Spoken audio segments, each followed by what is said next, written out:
Economic principle of transmission. Economic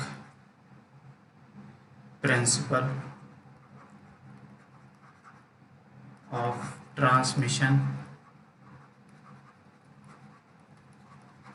ठीक है, तो ये है आपका चैप्टर नंबर।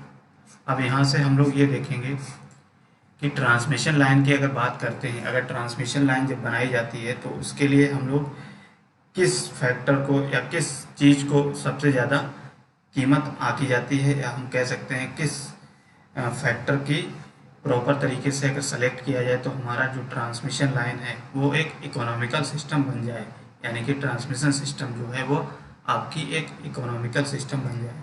ठीक है, यानी कि कम कीमत में बन जाए। ठीक, तो इसके लिए हम लोग क्या करते हैं, तो जैसा कि हम जानते हैं कि हमारा जो ट्रांसमिशन सिस्टम होता है, ट्रांसमिशन जो सिस्टम होता है मैंने आपको बताया भी, ये क्या है, एक तरीके से हम क्या करते हैं, इसमें जो पावर आपकी जनरेट होती है, जो पावर जनरेट होती है जनरेटिंग स्टेशन पे, इसको हम लोग क्या करते हैं, कंज्यूमर तक पहुंचाते हैं। सिंपल भाषा में कहें यानी कि कंज्यूमर एंड तक पहुंचाते हैं। ठीक, तो इसको पहुंचाने के लिए हम लोग क्या करेंगे, एक ट्रांसमिशन लाइन का यूज करेंगे। और इस ट्रांसमिशन लाइन को बनाने के लिए अगर बात की जाती है तो टोटल इसमें ट्रांसमिशन लाइन को बनाने में कितना खर्चा आ जाता है, कितनी कीमत लगती है, कितनी लागत लगती है। ठीक है, तो उस चीज़ को हम लोग इस चैप्टर में पढ़ने वाले हैं, या इस टॉपिक में पढ़ने वाले हैं। ठीक है, इतनी बात समझ में आ गई। तो हमेशा याद रखना, जब भी ट्रांसमिशन लाइन को इरेक्ट करने की बात आती है, या बिछाने की बात आती है, या बनाने की बात आती है, तो सबसे मेन फैक्टर जो आपका होता है, इसमें कौन सा मेन फैक्टर को इंक्लूड किया जाता है, मेन फैक्टर जो इंक्लूड किया जाता है वो आपका कंडक्टर किया जाता है। यानी कि कंडक्टर क्या होता है, मेन पार्ट होता है आपका। ठीक, तो कंडक्टर की अगर बात की जाए तो हम जानते हैं कंडक्टर मेन पार्ट है, तो कंडक्टर का हम लोगों को प्रॉपर तरीके से सेलेक्ट करना ही जरूरी हो जाएगा कि नहीं। यानी कि कंडक्टर को एक प्रॉपर साइज का होना चाहिए। ठीक है, यानी कि प्रॉपर साइज का होगा तो उससे हमारी कॉस्ट भी उस तरीके से मिनिमाइज हो जाएगी। ठीक है, तो कंडक्टर के साइज को प्रॉपर तरीके से हम कह सकते हैं सेलेक्ट करना ही एक तरीके से हमारे लिए बहुत ज़रूरी हो जाता है जब भी हम ट्रांसमिशन लाइन की बात करते हैं। ठीक, तो इसी बेसिस पे आपका एक टॉपिक है, आप हेडिंग डालेंगे, क्या डालेंगे, हेडिंग डालिए सभी लोग,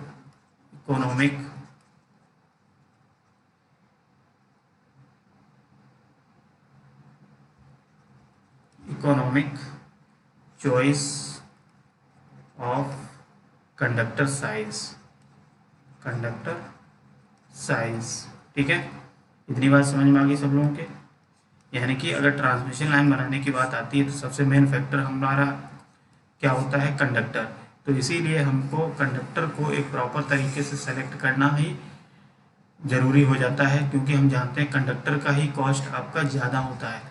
यानी कि कंडक्टर की कॉस्ट की अगर बात करें तो सबसे ज़्यादा होती है आपके ट्रांसमिशन लाइन में। ठीक है, तो इसीलिए प्रॉपर तरीके से कंडक्टर के साइज़ को सेलेक्ट करना हमारे लिए ज़रूरी हो जाता है।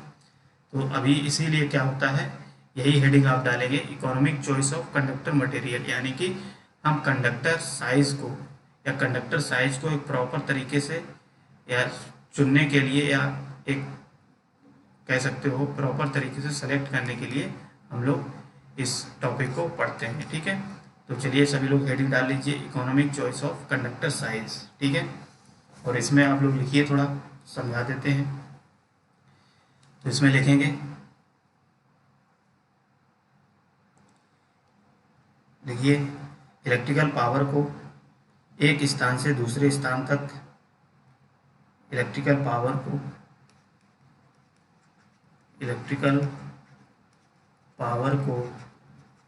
एक स्थान से मतलब यानी कि जनरेटिंग स्टेशन से, या जो पावर स्टेशन है, ठीक है, जनरेटिंग स्टेशन से दूसरे स्थान का मतलब आपका जो कंज्यूमर एंड है। ठीक है, कंज्यूमर एंड तक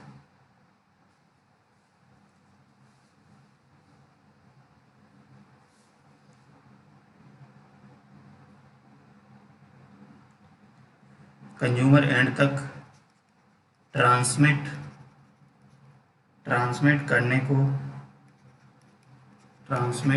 करने को क्या कहते हैं? ट्रांसमिट या ट्रांसमिशन सिस्टम कहा जाता है, या ट्रांसमिशन सिस्टम कहते हैं। ठीक है, मेरी बात समझ में आ गई। अब देखिए, हमने बताया कि ये इस तरीके से होता है, तो इसीलिए जो कंडक्टर का साइज होता है उसको हम प्रॉपर तरीके से सेलेक्ट करेंगे। तो आगे लिखो, सभी लोग लिखो, ट्रांसमिशन लाइन की कॉस्ट में या ट्रांसमिशन लाइन की कीमत में ट्रांसमिशन लाइन की कीमत में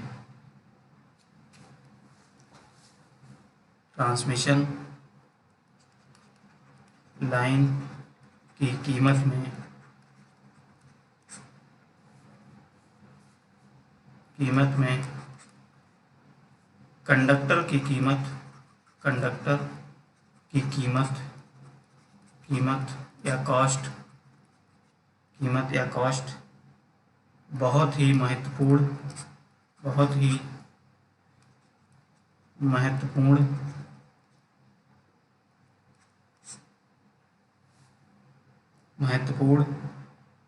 हो जाती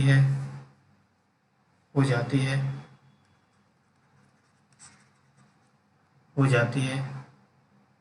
इसीलिए आगे लिखो सभी लोग, इसीलिए कंडक्टर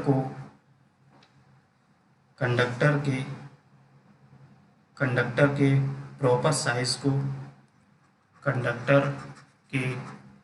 प्रॉपर साइज को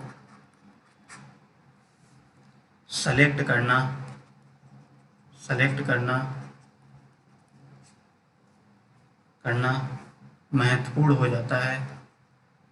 महत्वपूर्ण हो जाता है। ठीक है, तो समझिए, यानी कि कंडक्टर को प्रॉपर तरीके से सेलेक्ट करना या कंडक्टर के साइज को प्रॉपर तरीके से सेलेक्ट करना भी जरूरी हो जाता है। ठीक है, अब जब कंडक्टर की प्रॉपर साइज की सेलेक्ट करने की बात आती है, तो इस केस में हम लोग क्या करते हैं, एक लॉ पढ़ते हैं, जिस लॉ का नाम है केल्विन्स लॉ। ठीक है, तो केल्विन्स लॉ क्या है, सभी लोग हेडिंग डालेंगे, केल्विन्स लॉ या केल्विन का नियम।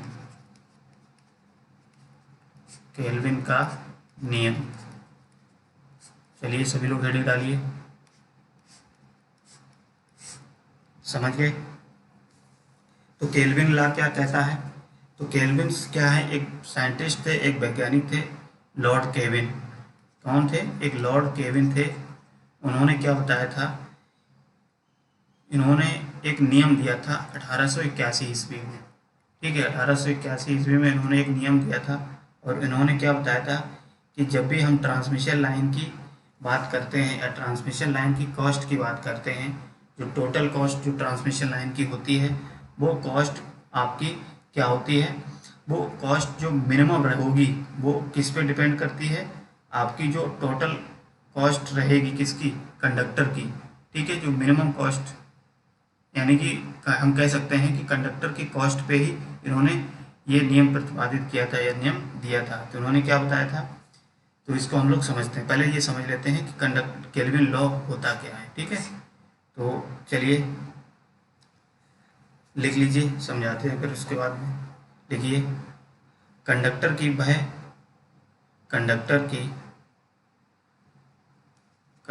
की वह मोस्ट इकोनॉमिकल एरिया, कंडक्टर की वह मोस्ट इकोनॉमिकल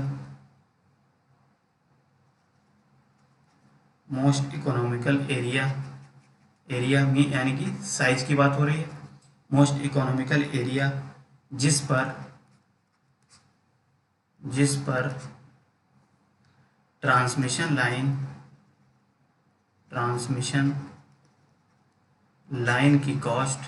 लाइन की कॉस्ट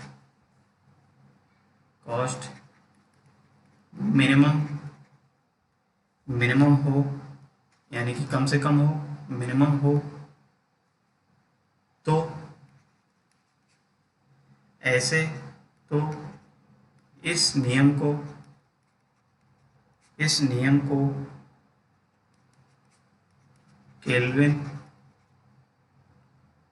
लॉ कहते हैं, केल्विन लॉ कहते हैं। ठीक है, तो इन्होंने क्या बताया, तो केल्विन एक साइंटिस्ट थे, उन्होंने ये बताया कि कंडक्टर की वह ऐसा साइज हमको सेलेक्ट करना है, a most economical size select करना है, जिससे हमारा क्या हो, जो ट्रांसमिशन लाइन की जो कॉस्ट है वो ट्रांसमिशन लाइन की कॉस्ट कम से कम रहे। ठीक है, तो इस प्रकार का हमको कंडक्टर का साइज चूज करना है या सेलेक्ट करना है, जिसपे हमारा जो ट्रांसमिशन लाइन की कॉस्ट है, टोटल ट्रांसमिशन लाइन की कॉस्ट है, वो कम से कम रहे या मिनिमम हो। तो इस लॉ को ही हम लोग क्या कहते हैं, केल्विन्स लॉ कहते हैं। ठीक है, इतनी बात समझ में आ गई। और इस लॉ को कब दिया गया था, 1881 में। ठीक है, तो इतनी बात समझ में आ गई। चलिए इसको नोट कर लीजिए, जो नोट कर रहे हैं तो इसको नोट कर लीजिए, नहीं तो वैसे हम लिखा ही रहे हैं आपको। इतनी बात समझ में आ गई सब लोगों को। अब देखिए आगे समझते हैं। तो जब भी अब कॉस्ट की बात आती है, कंडक्टर की कॉस्ट की, तो इसमें क्या होता है, हमारी दो कॉस्ट को इंक्लूड किया जाता है। कौन कौन सी कॉस्ट,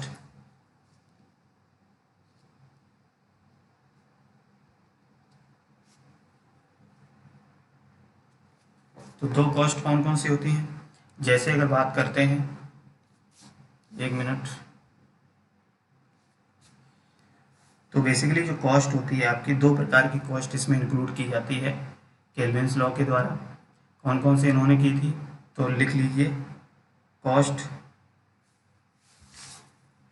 ट्रांसमिशन लाइन की कॉस्ट, जनरली ट्रांसमिशन लाइन की कॉस्ट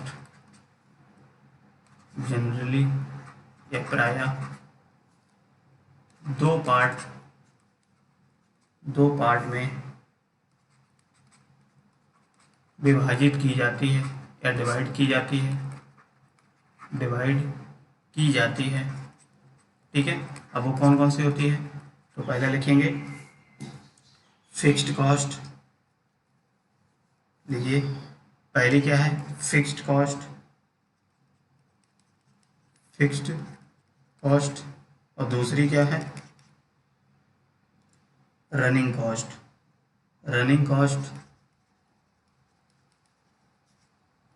ठीक है, रनिंग कॉस्ट को ही हम लोग क्या बोलते हैं दूसरे नाम से, इसको रनिंग चार्ज भी कहते हैं, रनिंग चार्ज। ठीक है, इतनी बात समझ में आ गई, इसको नोट करिए। तो इन्होंने केल्विन में क्या बताया कि हमको कंडक्टर मटेरियल का साइज इस तरीके से सेलेक्ट करना है कि हमारी जो ट्रांसमिशन लाइन की कॉस्ट है वो कम से कम रहे। ठीक है, और इन्होंने दो कॉस्ट को इंक्लूड किया इसमें। कौन कौन सी कॉस्ट, एक तो आपकी होती है फिक्स्ड कॉस्ट को, और एक होती है रनिंग कॉस्ट को। रनिंग कॉस्ट का दूसरा नाम रनिंग चार्ज भी कहते हैं। ठीक है, तो इसमें क्या होता है, किस तरीके से होता है, आगे देखिए। इतनी बात समझ में आ गई सब लोगों के। चलिए आगे लिखिए सभी लोग। अगर ट्रांसमिशन, आगे लिखो, अगर ट्रांसमिशन सिस्टम में लाइन कंडक्टर का डायमीटर बढ़ाएंगे, इस तरीके से लिख लीजिए पॉइंट के फॉर्म में, ऐसे लिखिए। अगर ट्रांसमिशन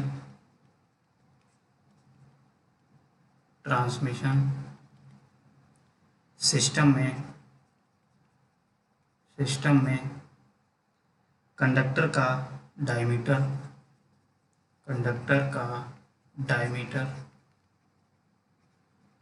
डायमीटर या व्यास बढ़ाएंगे तो कंडक्टर का वेट बढ़ जाएगा, तो कंडक्टर का वेट बढ़ जाएगा। अभी समझते हैं इसको। ठीक है, लिखिए, पहले लिख लेते हैं। बढ़ जाएगा, जिसके लिए मजबूत सपोर्ट जिसके लिए मजबूत सपोर्ट तथा क्रॉस आर्म व इंसुलेटर की कीमत बढ़ जाएगी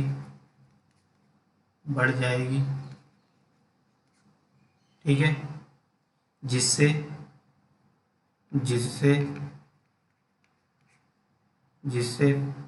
फिक्स्ड कॉस्ट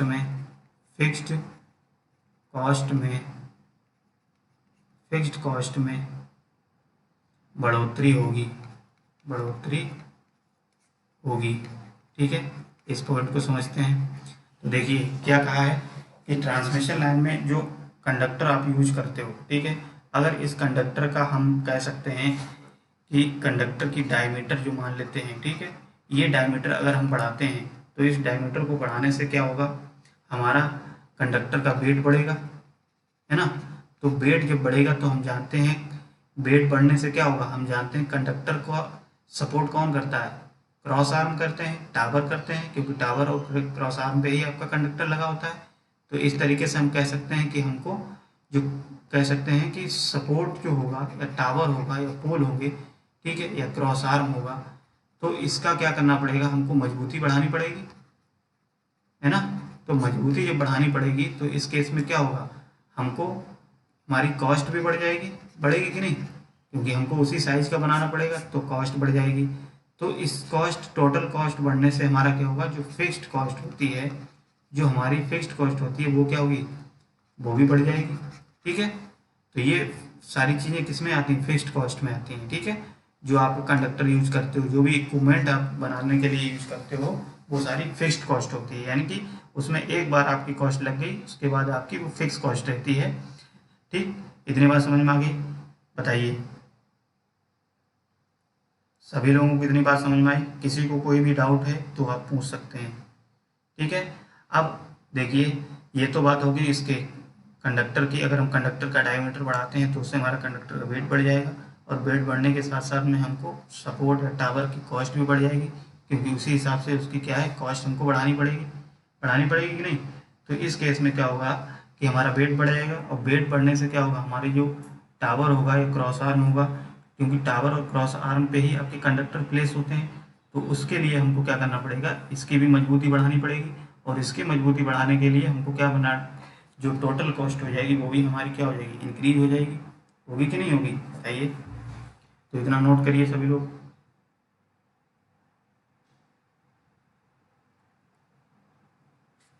इतना हो गया। अब देखिए इसी को अगर हम लोग क्या करें, मान लेते हैं कि हमारी एक क्रॉस सेक्शन एरिया है कंडक्टर की, cross section area of conductor assume कर लेते हैं हम लोग एक कंडक्टर की क्रॉस सेक्शन एरिया ए ठीक। तो ए हमने एज्यूम कर लिया है, और फिक्स्ड कॉस्ट एज्यूम कर लेते हैं कोई फिक्स्ड कॉस्ट C1 ठीक है। ये क्या है, फिक्स्ड कॉस्ट है कोई C1। तो इस केस में अगर हम बात करें कि हम जानते हैं कि हमारा क्या है, फिक्स्ड कॉस्ट डायरेक्टली किसके प्रोपोर्शनल है, फिक्स्ड कॉस्ट आपकी प्रोपोर्शनल है किसके, डायमीटर के, यानी कि एरिया के, cross section area of conductor के, है कि नहीं। अभी हमने देखा जो आपको पॉइंट लिखाया, तो हम जानते हैं अगर कॉस्ट हमारी फिक्स्ड कॉस्ट कब बढ़ेगी, जब क्रॉस सेक्शन एरिया को हम बढ़ाएंगे या कंडक्टर को साइज को बढ़ाएंगे। तो यहाँ से हम कह सकते हैं तो फिक्स्ड कॉस्ट क्या होती है, C1 प्रोपोर्शनल है किसके, ए के, cross section area of conductor. तो यहाँ से अगर हम C1 की वैल्यू कैलकुलेट करें, अगर प्रोपोर्शनलिटी कांस्टेंट हटाते हैं तो ये हमारे यहाँ पे क्या हो जाएगा, इक्वल हो जाएगा, और एक कोई कांस्टेंट हम एज्यूम कर लेते हैं K1 ए ठीक है। तो यहाँ से हमारा ये क्या आ जाएगा, इक्वेशन नंबर फर्स्ट आ जाएगी ठीक है। इसको नोट कर लीजिए सभी लोग।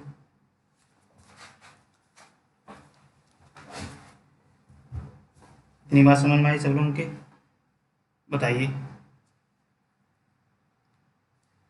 तो ये तो पहला हो गया। अब नेक्स्ट पॉइंट लिखिए सभी लोग।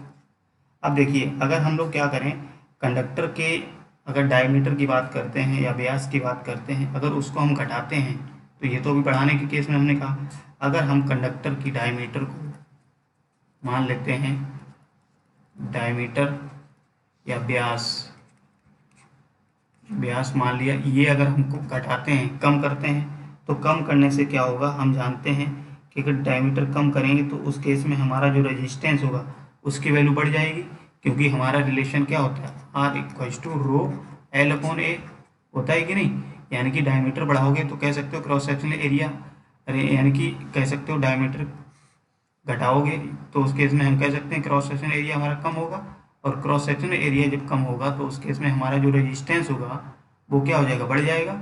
और जब रेजिस्टेंस हमारा बढ़ जाएगा तो उस केस में हम जानते हैं कि डायरेक्टली हमारा लॉसेस भी बढ़ जाएगा।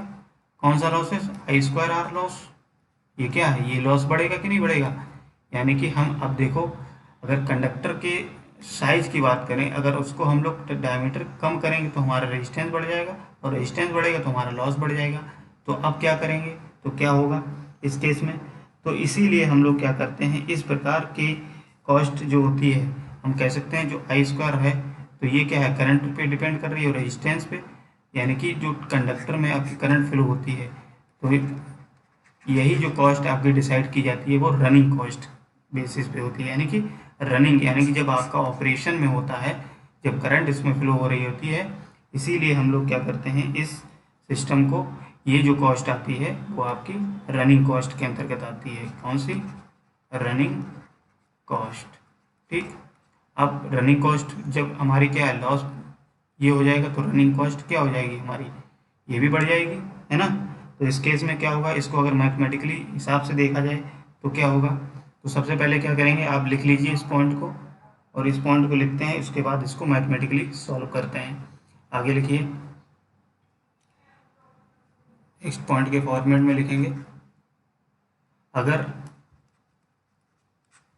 कंडक्टर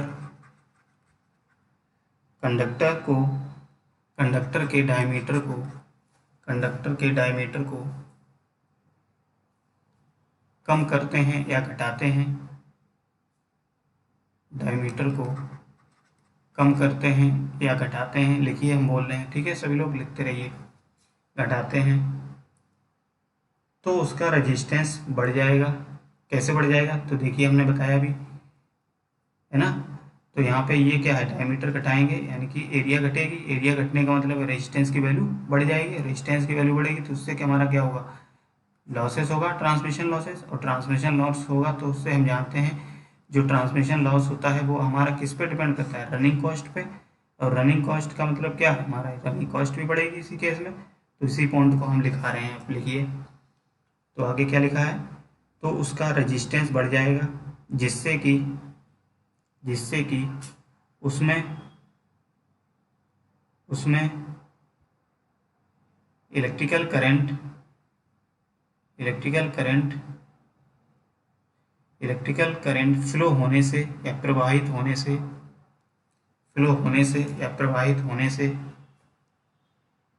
उसमें आई स्क्वायर आर लॉस की बढ़ोतरी होगी, यानी कि आई स्क्वायर आर लॉस की बढ़ोतरी होगी,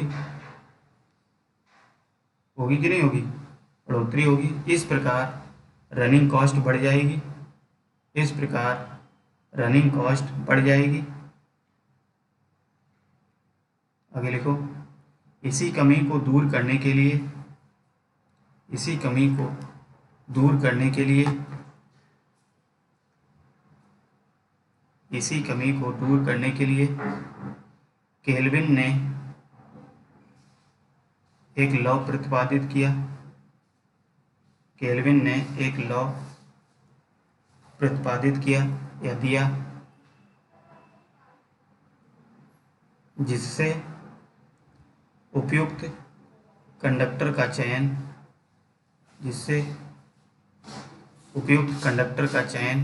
करके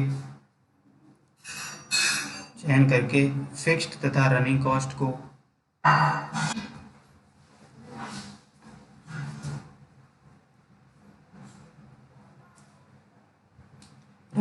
को काफ़ी हद तक कम किया जा सकता है, काफ़ी हद तक कम किया जा सकता है।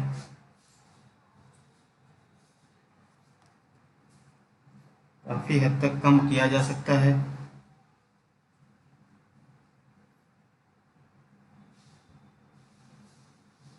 ठीक है, इतनी बात समझ में आ गई। अब इसी को अगर मैथमेटिकली देखें तो हम जानते हैं कि हमने क्या बताया कि रनिंग कॉस्ट को हम एज्यूम कर लेते हैं। रनिंग कॉस्ट हमारी है C2 एज्यूम कर लिया, और फिक्स्ड को हमने क्या किया, C1 एज्यूम कर लिया। तो हमने देखा कि पहला तो हमारा इक्वेशन यहाँ से निकल के आ गया C1, ठीक है, यानी कि फिक्स्ड कॉस्ट के लिए। अब रनिंग कॉस्ट की बात करते हैं तो हमारा C2 हमने सेलेक्ट किया रनिंग कॉस्ट, ठीक है, और ये हमने सेलेक्ट किया वही cross sectional area conductor, cross sectional area of conductor, यानी कंडक्टर की क्रॉस सेक्शनल एरिया को। ठीक, अब यहाँ से अगर हम लोग बात करें किसकी, जो लॉसेस है, जो आपकी फिक्स रनिंग कॉस्ट है, वो बेसिकली किसके इन्वर्सली प्रोपोर्शनल है। तो आप इसमें इस तरीके से लिख सकते हैं, क्योंकि हम जानते हैं कि रनिंग कॉस्ट जो होती है वो बढ़ती है किसके, एरिया को कम करने से। तो हम इस तरीके से इसको लिख सकते हैं C2 जो इन्वर्सली प्रोपोर्शनल होगा किसके, क्रॉस सेक्शनल एरिया के, यानी कि इसकी वैल्यू अगर हम कम करते हैं तो ये हमारी वैल्यू बढ़ेगी रनिंग कॉस्ट की। ठीक, अगर हम लोग प्रोपोर्शनलिटी का कांस्टेंट हटा देते हैं तो हमारा यहाँ पे क्या है, कांस्टेंट आ जाएगा C2, हम मान लेते हैं इसको, क्या मान लें, K2, और ये क्या हो जाएगा अपॉन A। ठीक, इतनी बात समझ में आई सब लोगों के। तो इसको डाल देंगे सभी लोग इक्वेशन नंबर 2, इसको क्या डालेंगे, इक्वेशन नंबर 2, इक्वेशन नंबर 2 डाल देंगे। इतनी बात समझ में आई, नोट करिए सभी लोग। ठीक, अब देखिए, अब टोटल कॉस्ट की अगर बात करते हैं ट्रांसमिशन लाइन में, तो ट्रांसमिशन लाइन में अगर टोटल कॉस्ट की बात करते हैं, लाइन टोटल कॉस्ट, या आप सीधे ऐसे लिखिए टोटल कॉस्ट, ठीक है,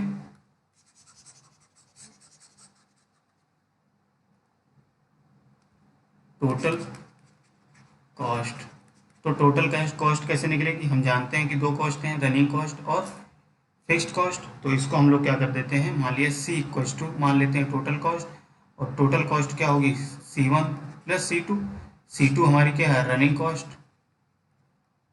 कॉस्ट हो जाएगी, और C1 हमने क्या एज्यूम किया है, fixed cost.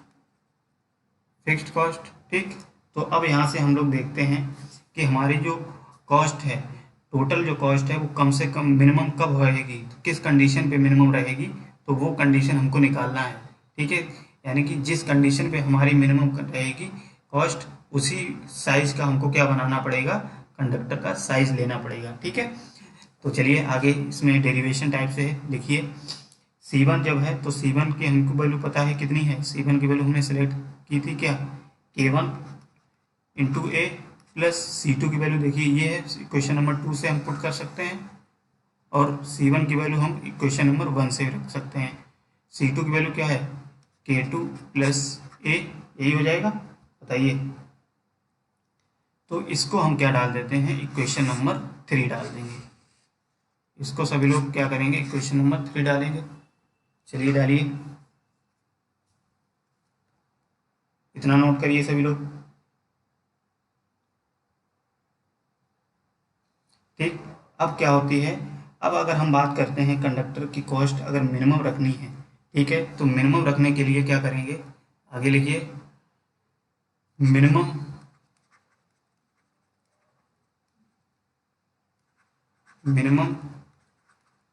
Conductor minimum transmission line cost के लिए क्या करेंगे, डिफरेंशिएशन करेंगे, डिफरेंशिएशन किसके रेस्पेक्ट में, with respect to area, cross sectional area के। ठीक है, तो हम लिख सकते हैं कि जो टोटल कॉस्ट है हमारी, डिफरेंशिएशन करेंगे टोटल कॉस्ट का किसके रेस्पेक्ट में, उसके क्रॉस सेक्शनल एरिया की। ठीक है, इतनी बात समझ में आ गई, और वो क्या होगी, इक्वल्स टू 0 हम लिख देंगे, इक्वल्स टू। तो ये कंडीशन होती है मिनिमम के लिए। ठीक है, मिनिमम के लिए हम लोग क्या करते हैं, डिफरेंशिएशन कर देते हैं और उसको इक्वल्स टू 0 कर देते हैं, कोई भी मिनिमम वैल्यू जब निकाली जाती है। ठीक है, ये चीज़ पता होनी चाहिए आप लोगों को, मैथमेटिकली इसको सॉल्व करते हैं तो। ठीक, तो अब देखिए हमने देखा अभी टोटल कॉस्ट सी है, तो टोटल कॉस्ट की वैल्यू यहाँ से क्या निकालेंगे, सी की वैल्यू, यानी कि इक्वेशन नंबर 3 से इसकी वैल्यू पुट करेंगे यहाँ पे। तो पुटिंग वैल्यू ऑफ सी, यानी कि सी की वैल्यू रखेंगे फ्रॉम कहाँ से, इक्वेशन नंबर 3 से। ठीक है, तो यहाँ पे वैल्यू पुट करिए D upon D A. C की वैल्यू क्या है बताइए, K1 A plus K2 A, K2 upon A equals to 0 कर देंगे। अब इसका देखिए जब डिफ्रेंशिएशन करेंगे ए के रेस्पेक्ट में, तो ये डिफ्रेंशिएशन क्या हो जाएगा, ये K1 बचेगा, क्योंकि आप डिफ्रेंशिएशन तो आपको आना चाहिए, सभी लोगों को जानते हैं ना डिफ्रेंशिएशन करना। तो माइनस के यहाँ पे 1 अपॉन ए है, तो 1 अपॉन ए का डिफ्रेंशिएशन क्या होता है, 1 अपॉन माइनस के 1 अपॉन ए स्क्वायर, यही होगा कि नहीं बताइए। और यहाँ पे क्या है K2 है, तो ये हमारा डिफ्रेंशिएशन आ जाएगा इक्वल्स टू 0। ठीक, इसको जब और सॉल्व करेंगे तो K1 equals to K2 upon A square. A square है तो इसको अगर हम लोग देखो इस तरीके से लिख सकते हैं, K1 इंटू ए, एक ए यहाँ ले गए और एक ए को हमने यहीं पे रखा, तो K2 अपॉन ए। ठीक है, तो यहाँ से देखिए हम लोगों ने क्या निकाल के देखा है, तो हमारा क्या निकल के आया कि K1 ए ये हमारी कौन सी कॉस्ट होती थी, फिक्स्ड कॉस्ट होती थी, बताइए फिक्स्ड कॉस्ट। और ये हमारी कॉस्ट कौन सी होती थी, रनिंग कॉस्ट, बताइए इतनी बात समझ में आ रही, रनिंग कॉस्ट। यानी कि हम कह सकते हैं कि अगर हमारी कंडक्टर की कॉस्ट या ट्रांसमिशन की जो कॉस्ट होगी वो मिनिमम कब होगी, जब हमारा रनिंग कॉस्ट और फिक्स्ड कॉस्ट क्या हो जाएगी, बराबर हो जाएगी। यानी कि ये कंडीशन मोस्ट इम्पोर्टेंट है, आपको समझ लीजिए। ठीक है, मोस्ट इम्पोर्टेंट है। तो इसमें क्या करेंगे, हमारी कंडीशन क्या आ जाएगी, यानी कि हम कह सकते हैं फिक्स्ड कॉस्ट इक्वल्स टू होनी चाहिए रनिंग कॉस्ट के, रनिंग कॉस्ट के। ठीक है, तभी हम लोग क्या कर सकते हैं, अपना कंडक्टर का जो साइज है वो इस तरीके से सेलेक्ट कर सकते हैं। यानी कि मिनिमम कॉस्ट हमारी तभी होगी जब हमारी रनिंग कॉस्ट और फिक्स्ड कॉस्ट बराबर हो जाएगी। ठीक है, तो इसको नोट करिए सभी लोग, इसको नोट करिए।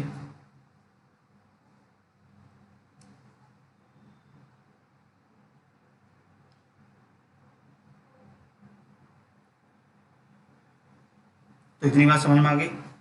अब देखिए इतनी बात समझ में आ गई। ठीक है, अगर यहाँ से एक चीज़ और है, अगर हम क्रॉस सेक्शन एरिया की बात करें, यहाँ से अगर क्रॉस सेक्शन एरिया की और बात करें, ठीक, तो ये क्रॉस सेक्शन एरिया यहाँ से निकालोगे तो हमारा क्या निकल के आएगा, देखिए हम इसको इस तरीके से तो लिख सकते हैं, इसको जब सॉल्व करेंगे तो देखिए ए square upon K2 upon K1। ठीक, यहाँ से ए की वैल्यू यहाँ से इस तरीके से भी निकाल सकते हैं K2 अपॉन K1। ठीक है, यानी कि क्रॉस सेक्शन एरिया की वैल्यू निकालोगे तो K1 और K2 जो कांस्टेंट हैं आपके, उनका वैल्यू आपको इस तरीके से कैलकुलेट करना पड़ेगा। ठीक है, तो इन दोनों को आप लोग क्या करेंगे, नोट कर लेंगे। इतनी बात सब लोगों को समझ में आई, बताइए कमेंट करिए। ठीक, तो हम कह सकते हैं कि अगर कंडक्टर मटेरियल को सेलेक्ट करना है तो उस केस में हमको मिनिमम कॉस्ट कब होगी, जब हमारा फिक्स्ड कॉस्ट और रनिंग कॉस्ट बराबर हो जाएगी। ठीक है, तो एक नोट लिखिए एक पॉइंट के फॉर्मेट में जो हमने बताया है, लिखिए। तो केल्विन नियम के अनुसार, केल्विन नियम के अनुसार, केल्विन नियम के अनुसार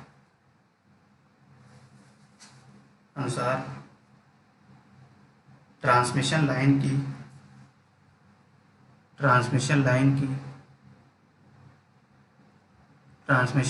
की एनुअल, ऐसे लिखिए ट्रांसमिशन लाइन की, चलिए हम लिख देते हैं ट्रांसमिशन लाइन की मिनिमम एनुअल मीन्स वार्षिक, एनुअल कॉस्ट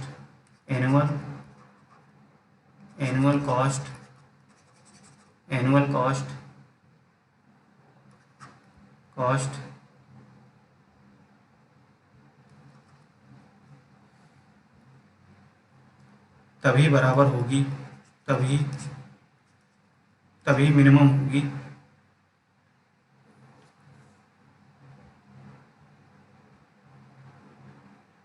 तभी मिनिमम होगी। आगे लिख लीजिए, हम बोल रहे हैं जब फिक्स्ड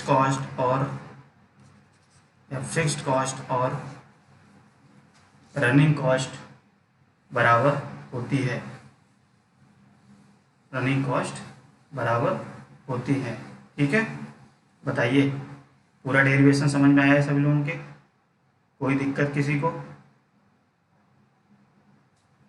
सभी लोग बताइए, सारी चीज़ें समझ में आई सभी लोगों को, पूरा डेरिवेशन?